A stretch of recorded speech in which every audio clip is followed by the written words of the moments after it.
নমস্কার। শ্রীমদ্ ভাগবত গীতা অষ্টাদশ অধ্যায় মোক্ষযোগ শ্লোক ৭৫। ব্যাস প্রসাদাৎ শ্রুতবান এতৎ গুহ্যম অহম পরম যোগম যোগেশ্বরাৎ কৃষ্ণাৎ সাক্ষাৎ কথয়ৎ স্বয়ং। ব্যাস প্রসাদাৎ অর্থাৎ ব্যাসদেবের কৃপায়, শ্রুতবান অর্থাৎ শ্রবণ করেছি, এতৎ অর্থাৎ এই, গুহ্যম অর্থাৎ গোপনীয়, অহম অর্থাৎ আমি, পরম অর্থাৎ পরম, যোগম অর্থাৎ যোগ, যোগেশ্বরাৎ অর্থাৎ যোগেশ্বর, কৃষ্ণাৎ অর্থাৎ শ্রীকৃষ্ণের কাছ থেকে, সাক্ষাৎ অর্থাৎ প্রত্যক্ষভাবে, কথয়ৎ অর্থাৎ বর্ণনাকারী, স্বয়ং অর্থাৎ স্বয়ং। অনুবাদ: ব্যাসদেবের কৃপায় আমি এই পরম গোপনীয় যোগ সাক্ষাৎ বর্ণনাকারী স্বয়ং যোগেশ্বর শ্রীকৃষ্ণের কাছ থেকে শ্রবণ করেছি।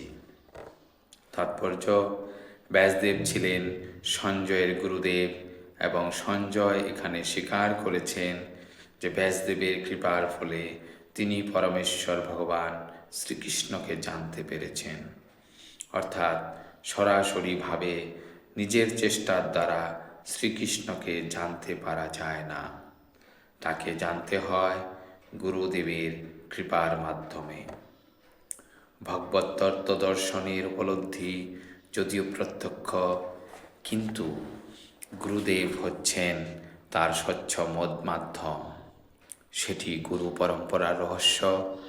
সদ্গুরুর কাছে সরাসরিভাবে ভগবদ্গীতা শ্রবণ করা যায়, যেমন অর্জুন শ্রবণ করেছিলেন। সারা পৃথিবী জুড়ে অনেক অতীন্দ্রিয়বাদী ও যোগী রয়েছে, কিন্তু শ্রীকৃষ্ণ হচ্ছেন যোগেশ্বর। শ্রী ভগবদ্গীতায় শ্রীকৃষ্ণের নির্দেশ স্পষ্টভাবে বর্ণিত হয়েছে: শ্রীকৃষ্ণের শরণাগত হও, যিনি তা করেন তিনি শ্রেষ্ঠ যোগী। ষষ্ঠ অধ্যায়ের শেষ শ্লোকে সেই সত্য প্রতিপন্ন করে বলা হয়েছে: যোগীনামপি সর্বেষাং। নারদ মুনি শ্রীকৃষ্ণের শিষ্য এবং ব্যাসদেবের গুরুদেব। তাই ব্যাসদেবও অর্জুনের মতো সৎশিষ্য, কারণ তিনি গুরু পরম্পরায় ধারায় এসেছেন। আর সঞ্জয় ব্যাসদেবের শিষ্য, তাই ব্যাসদেবের আশীর্বাদে সঞ্জয়ের ইন্দ্রিয়গুলি নির্মল হয়েছিল এবং তিনি সরাসরিভাবে শ্রীকৃষ্ণকে দর্শন করতে এবং তার কথা শ্রবণ করতে পেরেছিলেন। যিনি সরাসরি শ্রীকৃষ্ণের বাণী শ্রবণ করতে পারেন, তিনি এই রহস্যাবৃত জ্ঞান উপলব্ধি করতে পারেন। কেউ যদি গুরু শিষ্য পরম্পরায় ভগবত তত্ত্বজ্ঞান প্রাপ্ত না হন, তাহলে তিনি শ্রীকৃষ্ণকে শ্রবণ করতে পারেন না। তাই তার জ্ঞান সর্বদাই অসম্পূর্ণ, অন্তত ভগবদ্গীতা উপলব্ধির ক্ষেত্রে। ভগবদ্গীতায় কর্মযোগ, জ্ঞানযোগ ও ভক্তিযোগ সমস্ত যোগের পন্থা বিশ্লেষণ করা হয়েছে। শ্রীকৃষ্ণ এই সমস্ত যোগের ঈশ্বর।